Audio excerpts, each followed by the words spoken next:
Budget में जिस बात पर सबसे ज़्यादा ध्यान होता है वो होता है टैक्स रिजीम। और पिछली बार जो न्यू टैक्स रिजीम में आमूल चूल परिवर्तन किए गए थे उसके बाद से वो फेवरेट बन चुकी है। इससे जुड़े आंकड़े भी आपको बताएंगे। लेकिन खबर तो ये भी आ रही है कि न्यू टैक्स रिजीम को वित्त मंत्री क्या और आकर्षक बना देंगी, और अगर वो इसे और आकर्षक बना देती हैं तो फिर ओल्ड टैक्स रिजीम का क्या होगा।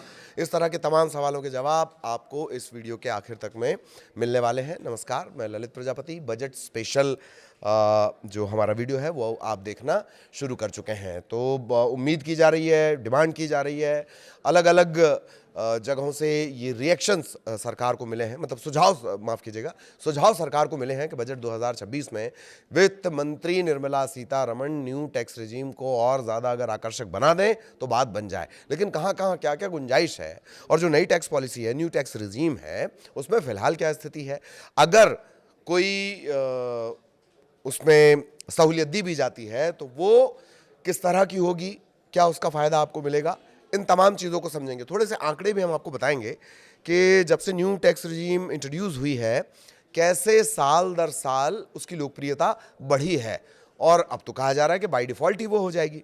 तो शुरू करते हैं। बजट 2026 में वित्त मंत्री नई टैक्स पॉलिसी को और आकर्षक बनाने की कोशिश कर सकती हैं, ऐसा एक्सपर्ट्स का कहना है। एक्सपर्ट्स ये मान रहे हैं, जानकार ये कह रहे हैं कि कुछ ज़रूरी डिडक्शन फिर से शामिल करने से सिस्टम और ज़्यादा फायदेमंद बन सकता है। कुछ और डिडक्शन मतलब जो ओल्ड टैक्स रिजीम है, पुरानी टैक्स भरने का जो तरीका है, उसके कुछ अच्छे पॉइंट्स जो हैं, उसके जो अच्छे की फैक्टर हैं, उनको न्यू टैक्स रिजीम में शामिल कर लिया जाए। अगर आपकी टैक्स रिटर्न भरने की जो जटिल प्रक्रिया है वो इतनी आसान हो जाए कि आप हर साल सिर्फ क्लिक करके पैसा बचा सकें तो मज़ा ही आ जाएगा। बजट 2026 में सरकार दरअसल यही कुछ कोशिश कर रही है। वित्त मंत्री निर्मला सीतारमण नई tax regime, new tax regime को आकर्षक बनाने की तैयारी में है, ताकि जो नौकरी पेशा हैं, जो टैक्स पेयर हैं, या सीनियर सिटीजन हैं, वरिष्ठ नागरिक हैं, तमाम तरह के जो टैक्स पेयर्स हैं वो इसे पसंद करें। नई टैक्स रिजीम अब सिर्फ सुविधा ही नहीं बल्कि कई लोगों के लिए पसंदीदा ऑप्शन भी बन चुकी है। पिछले साल के बजट में टैक्स स्लैब बढ़ाए गए थे और जो रियायतें मिली, जिससे ये आसान और फ़ायदेमंद दिखने लगी है। अब सवाल यही है कि अगले बजट में इसे और कैसे बेहतर किया जाए। फिलहाल जो नई टैक्स स्कीम है उसमें कोई ज़रूरी डिडक्शन नहीं है। एक्सपर्ट्स के मुताबिक नई टैक्स रिजीम में सबसे बड़ी कमी यह है कि पुराने टैक्स रिजीम में मौजूद कुछ ज़रूरी डिडक्शन उसमें नहीं है। अभी क्या मिलता है? अभी सिर्फ एक मिलता है स्टैंडर्ड डिडक्शन।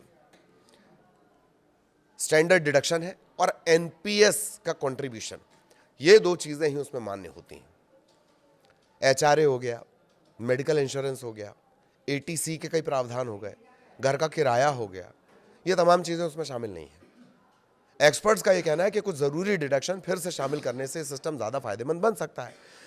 इसके अलावा कहा यह भी जा रहा है कि जो स्टैंडर्ड डिडक्शन है, जो अभी 1275 तक पहुंचता है, 12,75,000 तक पहुंचता है स्टैंडर्ड डिडक्शन के साथ, तो उसे ही बढ़ा दिया जाए। स्टैंडर्ड डिडक्शन बढ़ाने भी एक विकल्प हो सकता है। महंगाई और जो लिविंग कॉस्ट है वो बढ़ रहा है, इसके चलते नौकरी पेशा जो टैक्स पेयर है उन्हें राहत मिल सकती है। अब उदाहरण के लिए 1 से सवा लाख रुपए तक स्टैंडर्ड डिडक्शन बढ़ाने का सुझाव दिया जा रहा है। मतलब जो 12 लाख की जो लिमिट थी वो 13-14 लाख के करीब करीब जा सकती है। इससे बहुत बचत होती है। इसके अलावा एजुकेशन और होम लोन से जुड़े डिडक्शन भी इसमें नई स्कीम में शामिल किए जा सकते हैं, क्योंकि ये डेटा पहले से ही बैंक और एम्प्लॉयर के पास मौजूद होता है। अब एक जो राहत कही जा रही है बुजुर्गों के लिए कही जा रही है कि बुजुर्गों को भी राहत मिल सकती है। इस बार किस तरह की राहत मिलेगी? वरिष्ठ नागरिकों के लिए भी नई टैक्स स्कीम अभी उतनी आकर्षक नहीं हो रही है। उन्हें स्वास्थ्य और इंश्योरेंस खर्चों पर राहत की ज़रूरत होती है। एक्सपर्ट्स का ये कहना है कि बुजुर्गों के लिए जो स्लैब लिमिट है वो बढ़ाने से और मेडिकल खर्चों को शामिल करने से नई स्कीम और ज़्यादा फायदेमंद बनेगी। लोग धीरे धीरे उसकी तरफ और ज़्यादा आकर्षित होंगे। धीरे धीरे जो न्यू टैक्स रिजीम है वही डिफ़ॉल्ट बन जाएगी। कुछ एक्सपर्ट्स का ये भी मानना है कि बजट 2026 में अगर बड़े बदलाव नहीं होंगे, वो ये कह रहे हैं क्योंकि पिछले साल ही बड़े रिफॉर्म हुए हैं, फोकस टैक्स सिस्टम को आसान, भरोसेमंद और कम झगड़ों वाला बनाने पर हो सकता है। मतलब उनका कहना है कुछ एक्सपर्ट्स का कि नहीं, रेजीम वगैरह में कोई तब्दीली नहीं आएगी, छूट में कोई तब्दीली नहीं आएगी, सिस्टम को थोड़ा और फ्लेक्सिबल किया जाएगा, सिस्टम को थोड़ा और सरल किया जाएगा। पुराना जो रेजीम है वो पूरी तरह खत्म नहीं होगा, लेकिन धीरे धीरे नया रेजीम में डिफ़ॉल्ट बन जाएगा। सरकार का मकसद सादा और बिना ज़्यादा पेपर वर्क वाला एक टैक्स सिस्टम बनाना है, ताकि लोग आसानी से टैक्स भरें और ज़्यादा पैसे जेब में रहें। और ये सरकार क्यों चाहती है? हमने एक आंकड़ा आपको बताया था, करीब करीब 10 करोड़ टैक्स पेयर्स हैं, कुल आबादी 140 करोड़ है। उस हिसाब से देखा जाए तो जो टैक्स पेयर पड़ते हैं वो 6-7% के आसपास आता है वो आंकड़ा। ये जो 6-7%, अच्छा अमेरिका का सिस्टम आप देख लीजिए, वहां की कुल आबादी का 60% टैक्स पे करता है।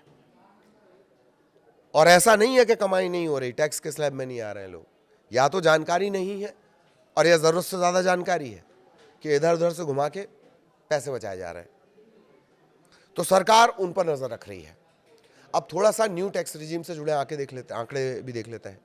वित्त वर्ष यानी जो असेसमेंट ईयर होता है, फाइनेंशियल ईयर नहीं, असेसमेंट ईयर 2024-25 के लिए जो दाखिल किए गए कुल 7 करोड़ 28 लाख आयकर रिटर्न है, आईटीआर है। उनमें से 5 करोड़ 27 लाख, जो लगभग 72% होता है टैक्स पेयर्स का, करदाताओं का, उन्होंने न्यू टैक्स रिजीम का चुनाव किया है, जबकि 2 करोड़ के करीब ने पुरानी रिजीम चुनी है। ये आंकड़े बताते हैं कि न्यू रिजीम की जो लोकप्रियता है वो तेजी से बढ़ रही है। और अब ये डिफॉल्ट विकल्प भी है, यानी अगर टैक्स पेयर ओल्ड रिजीम नहीं चुनेगा तो बाय डिफॉल्ट उसका जो आईटीआर कैलकुलेशन होगा वो न्यू रिजीम के हिसाब से होगा। अब बात निकली है तो फटाफट नई आयकर व्यवस्था पुरानी से कैसे अलग है इसको भी समझ ही लेते हैं। बजट 2025 में नए आयकर व्यवस्था के तहत सेक्शन 87A के अंतर्गत रिबेट की लिमिट बढ़ाई गई है, 87A के अंतर्गत।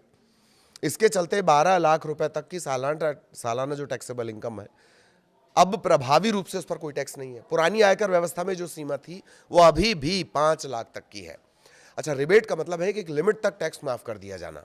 इसके अलावा वेतनभोगी और पेंशनभोगी कर्मचारियों के लिए नई आयकर व्यवस्था में स्टैंडर्ड डिडक्शन की जो लिमिट है वो 75,000 रुपए है। इसके साथ टैक्स पेयर की 12,75,000 रुपए तक की जो कुल सालाना आय है वो टैक्स फ्री हो जाती है। पुरानी आयकर व्यवस्था में स्टैंडर्ड डिडक्शन की जो लिमिट है वो अभी भी केवल 50,000 रुपए है, और इसके साथ ही 5,50,000 रुपए तक की जो कुल सालाना आय है वो भी टैक्स फ्री हो सकती है।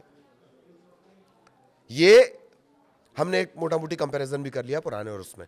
अब ये उम्मीद की जा रही है कि जो न्यू टैक्स रिजीम है उसमें क्या क्या बड़ी उम्मीद की जा रही है वित्त मंत्री जी से, कि भाई उसमें थोड़े से डिडक्शन, और जो पुरानी जैसे पुरानी टैक्स रिजीम है, ओल्ड टैक्स रिजीम है, उसके जो कुछ बेहतरीन फीचर्स थे, जैसे बच्चों की पढ़ाई का अब कोई नई टैक्स रिजीम में नहीं मिलता है बेनिफिट, होम लोन का कोई बेनिफिट नहीं मिलता है, एटीसी के अंदर का जो डिडक्शन आते हैं उसका कोई फायदा नहीं मिलता है।